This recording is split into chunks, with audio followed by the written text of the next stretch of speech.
Hello guys, good morning. मैं सुधांशु, आपका दोस्त, आपका भाई, आज फिर एक नई वीडियो के साथ आपके सामने आया हूँ। और आज मैं अपनी वीडियो में किसके रिगार्डिंग बात करने वाला हूँ? LODR 2015। LODR 2015 इसका फुल फॉर्म क्या है? लिस्टिंग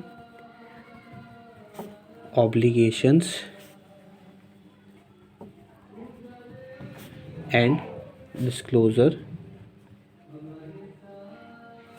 रिक्वायरमेंट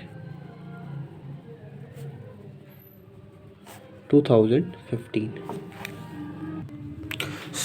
हमारी listing obligation and disclosure requirement 2015 हमारी ये सेबी की रेगुलेशंस के अंदर है। एंड इसके अंदर मैं इसका ओवरव्यू दूंगा।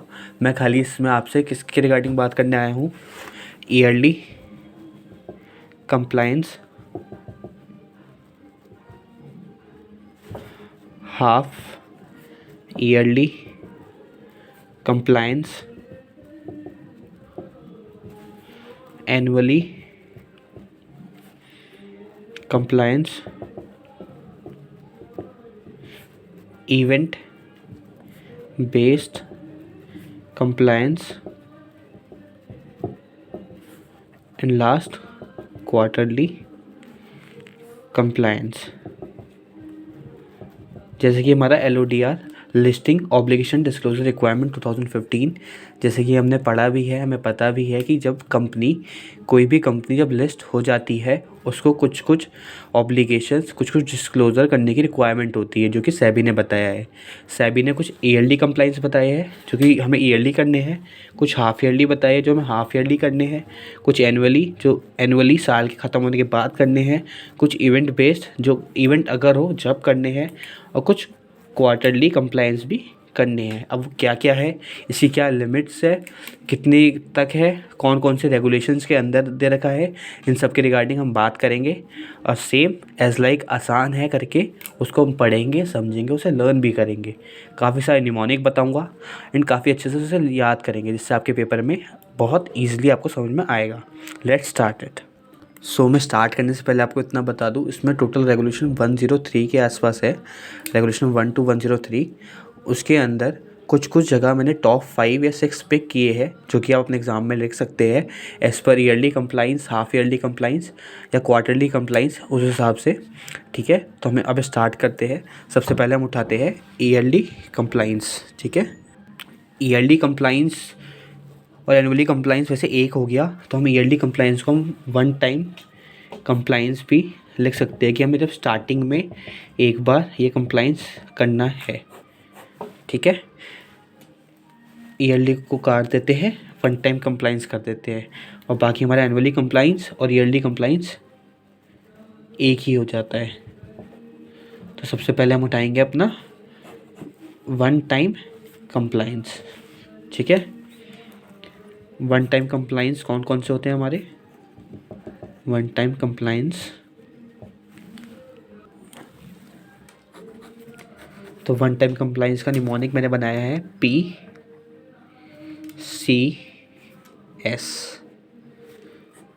इसमें तीन ही तरीके के होते हैं जो हमें वन टाइम कंप्लाइंस करने पड़ते हैं।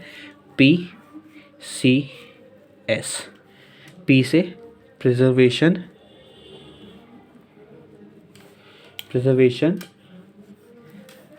फॉर डॉक्यूमेंट्स वाला था, प्रिजर्वेशन फॉर डॉक्यूमेंट्स।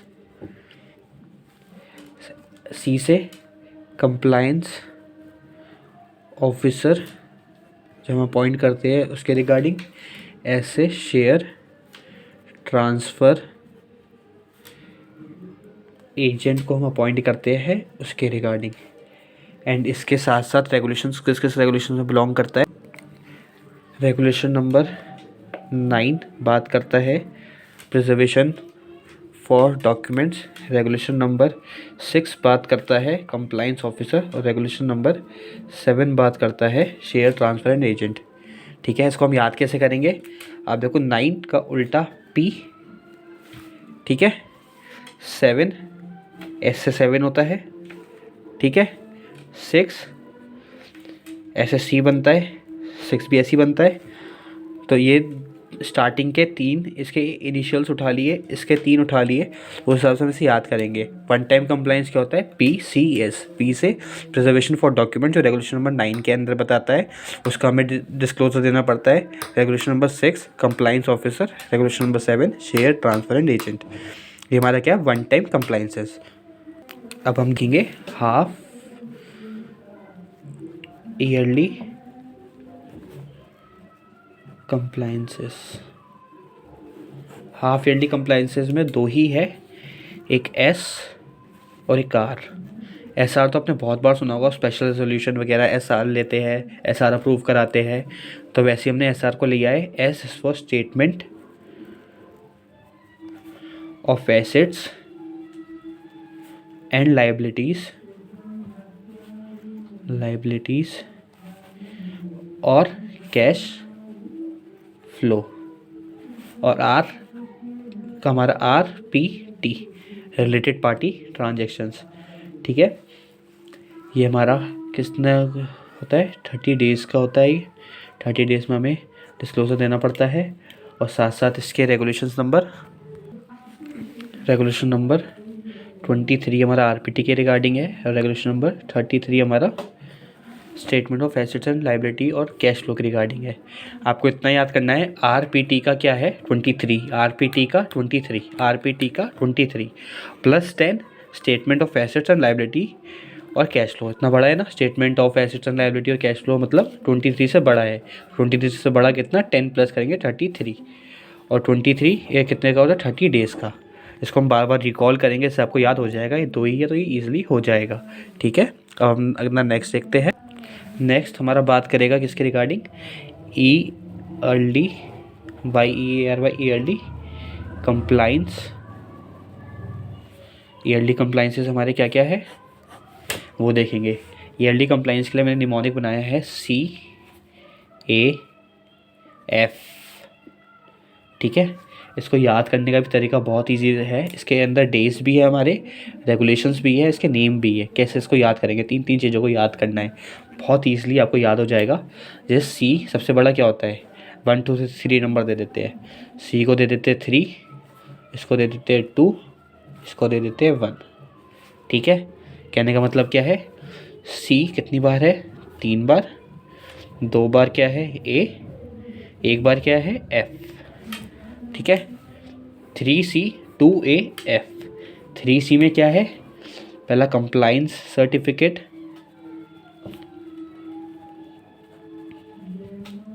दूसरा हमारा C से certificate by PCS practising company secretary, फिर C से चेंज इन एनुअल रिपोर्ट, फिर C नहीं, फिर A से एनुअल रिपोर्ट। ठीक है, मैंने ऊपर नीचे कर दिया है, वैसे पहले एनुअल रिपोर्ट आएगा, फिर चेंज इन एनुअल रिपोर्ट आएगा, वैसे होता है। फिर एनुअल लिस्टिंग फीस, फिर आखिरी F बचा, F से फाइनेंशियल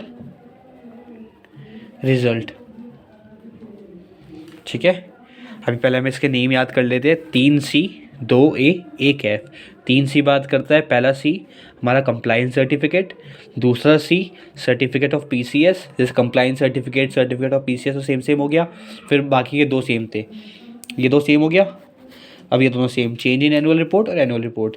फिर एनुअल लिस्टिंग फीस, इधर से ये 2 same, annual report, annual listing fees, और आखिरी में फाइनेंशियल रिजल्ट। तो ऐसे आप एक दूसरे को सोच कर याद करेंगे तो ईजिली याद हो जाएगा।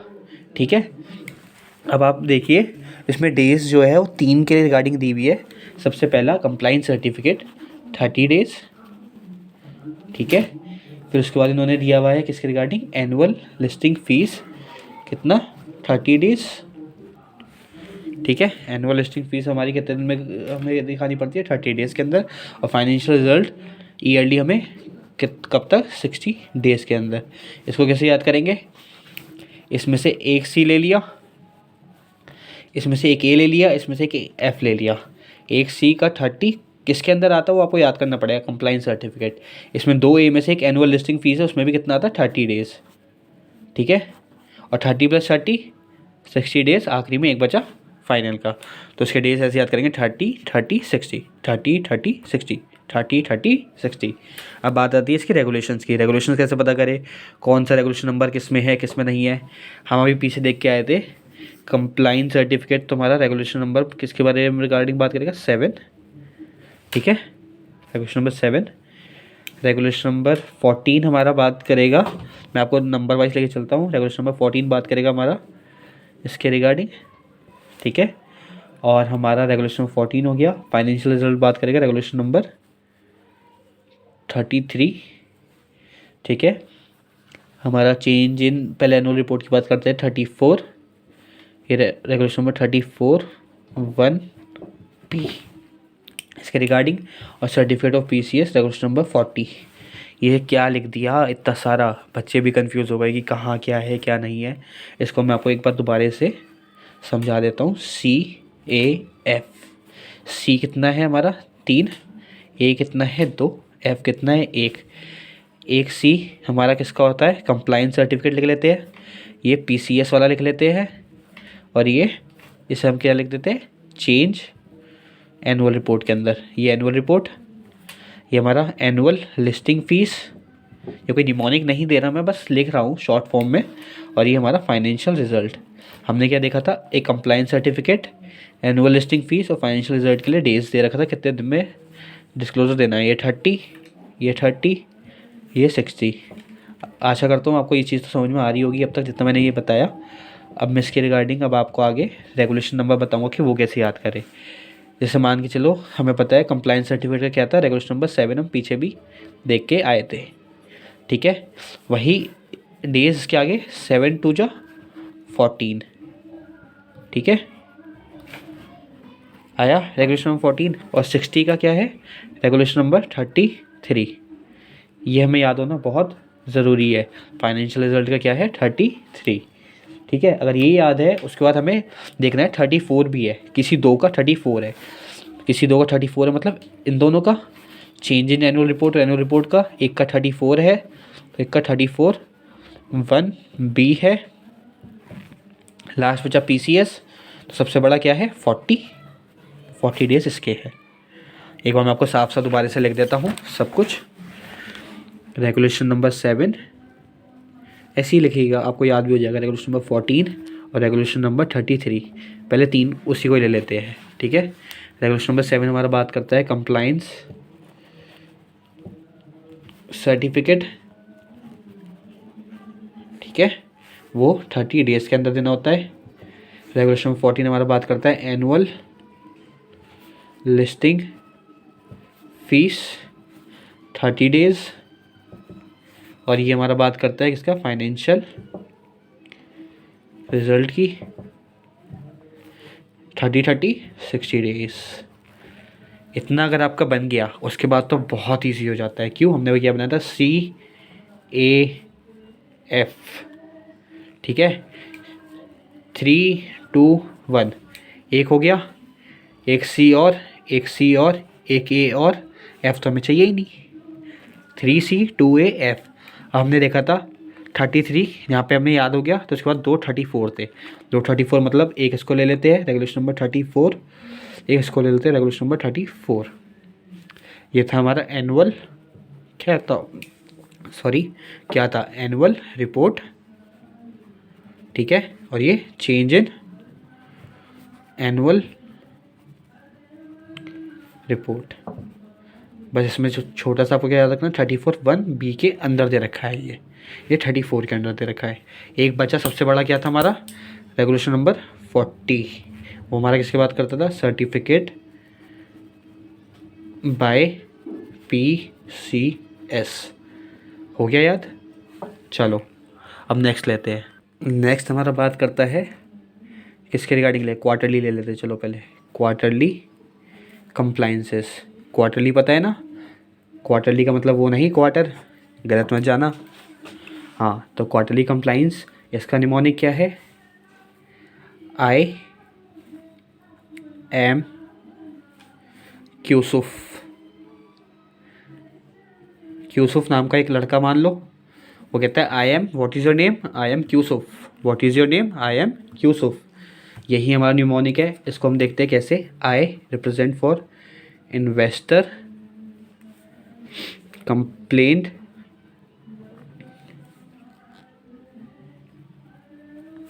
स्टेटमेंट।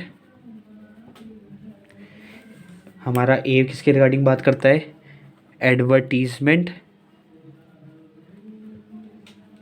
इन न्यूज़ पेपर, ठीक है। एन किसके रिगार्डिंग बात करता है, मॉनिटरिंग एजेंसी रिपोर्ट, ठीक है। आई एम क्यूसुफ, क्यू एस एफ हो गया। क्यूसुफ का क्या है, क्यू से क्वार्टरली, क्वार्टर याद आया, कंप्लायंस रिपोर्ट, ठीक है।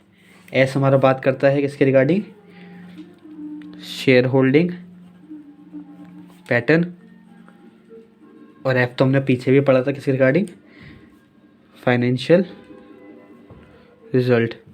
आप सोचोगे ये हमारा ईयरली में भी था, इसमें भी है, यस हमें ईयरली देना पड़ता है। वो हम कितने दिन के लिए देते हैं, क्या बोलते हैं, वो हम देते हैं 60 डेज़ के अंदर। इसे हमें देना पड़ता है 45 डेज़ के अंदर, ठीक है।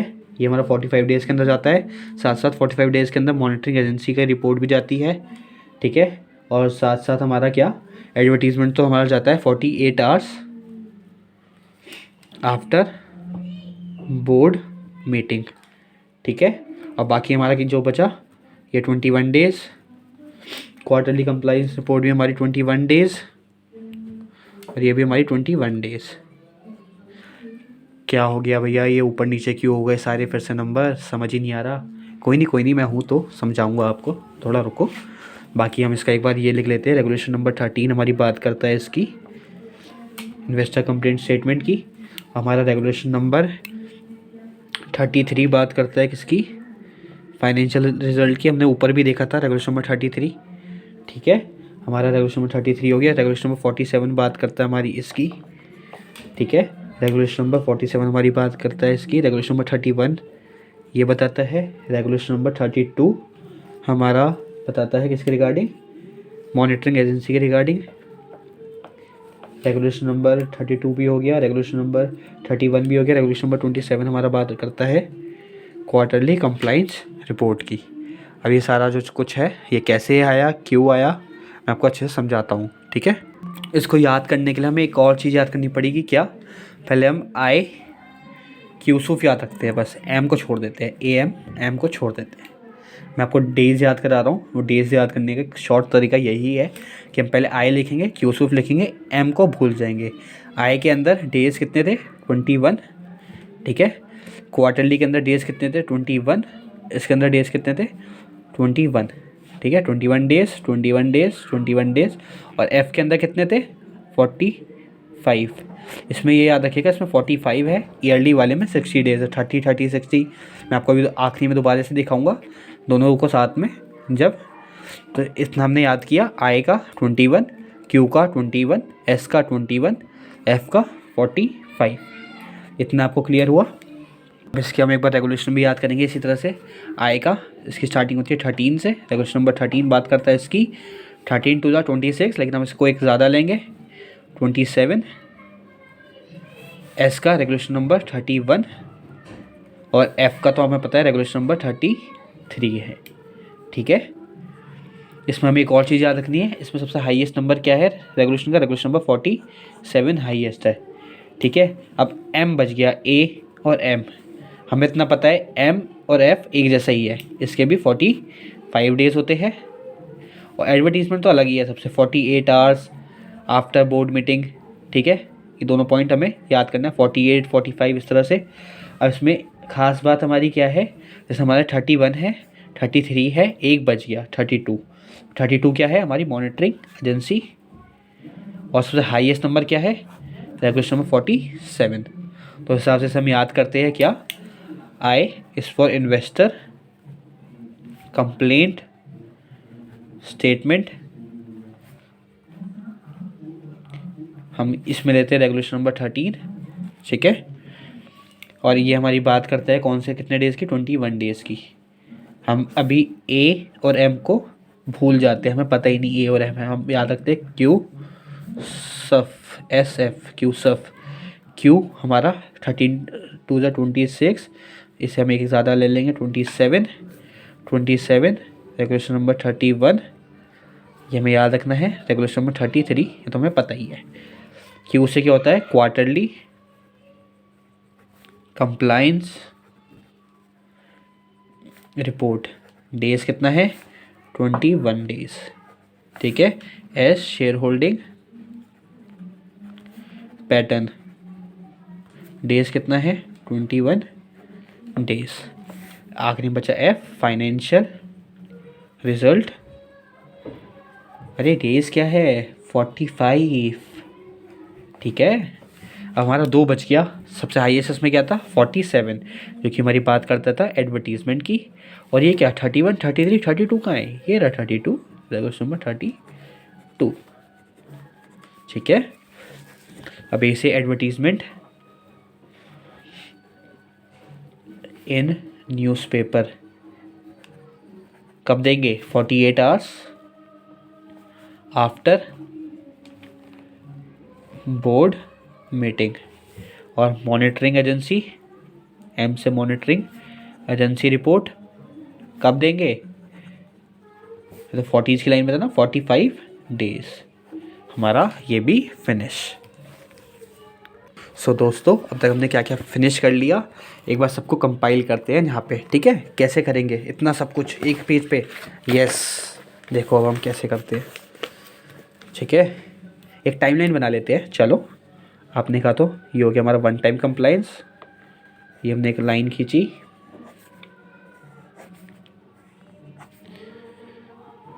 ठीक है।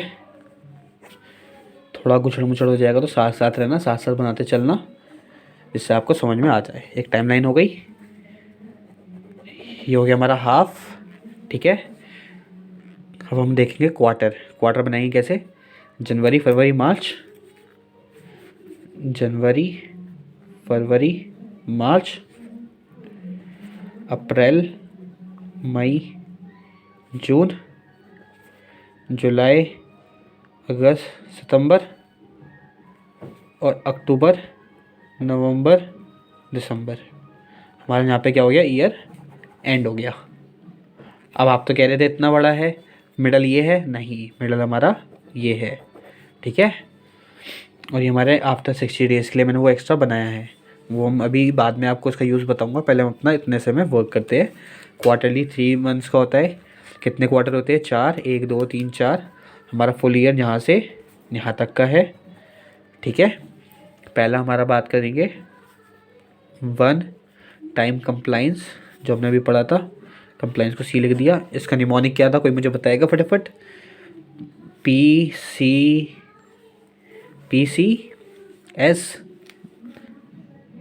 नहीं, PCS ऐसे लिखते हैं, ठीक है। PCS, P हमारा P कैसा है, ऐसा, उसको उल्टा कर देंगे 9, C कैसा है, ऐसा, इसको कर देंगे 6, S कैसा है, ऐसा, S for 7, ये हो गया हमारा रेगुलेशन नंबर। P हमारा प्रिजर्वेशन का था, preservation of documents, C compliance certificate,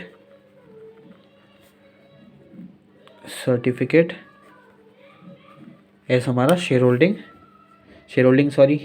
नहीं, शेयर ट्रांसफ़र एजेंट का था, ठीक है। ये हमारा क्या हुआ, 1 टाइम कंप्लाइंस। अब हम बात करेंगे ईयरली की, पहले ईयरली करें हाफ ईयरली करें, चलो हाफ ईयरली कर लेते हैं। ये हमारा क्या है, हाफ ईयरली कंप्लाइंस को हम लिख देते हैं C। इसमें हमने 2 ही पढ़े थे, S और R। S हमारा क्या था, स्टेटमेंट है ना, स्टेटमेंट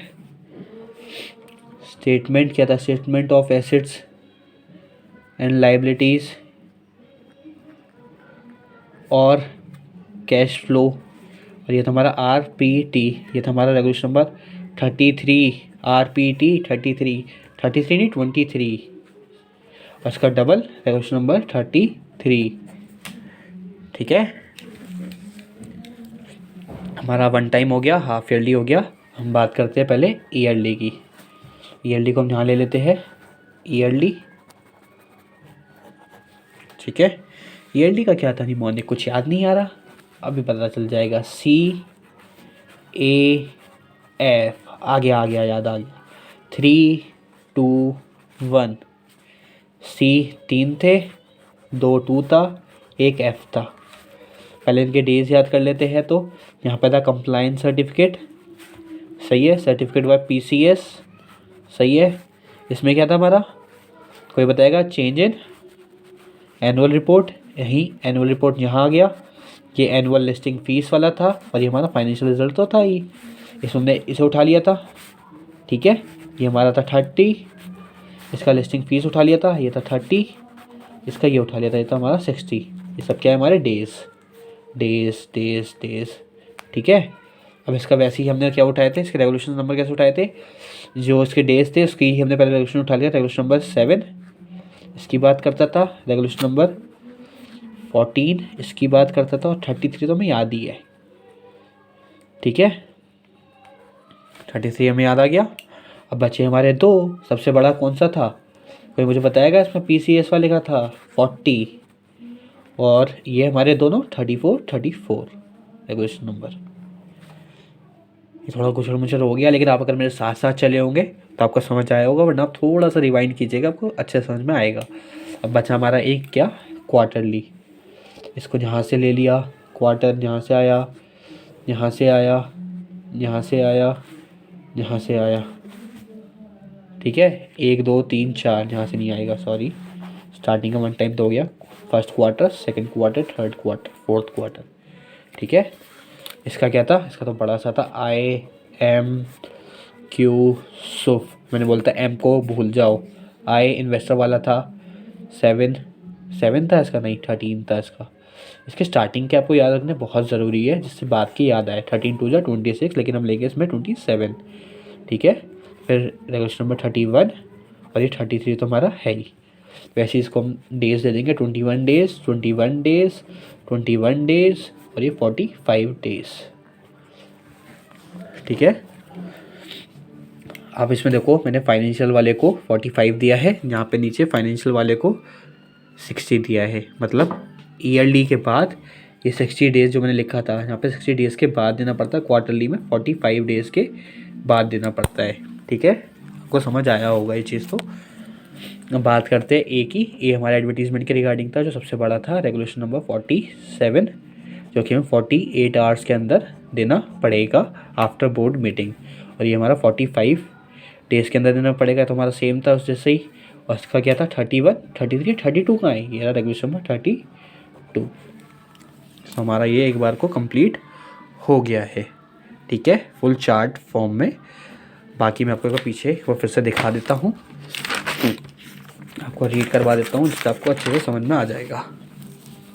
हमने यहाँ से स्टार्ट किया था PCS 9P, preservation for documents, compliance officer, share transfer agent.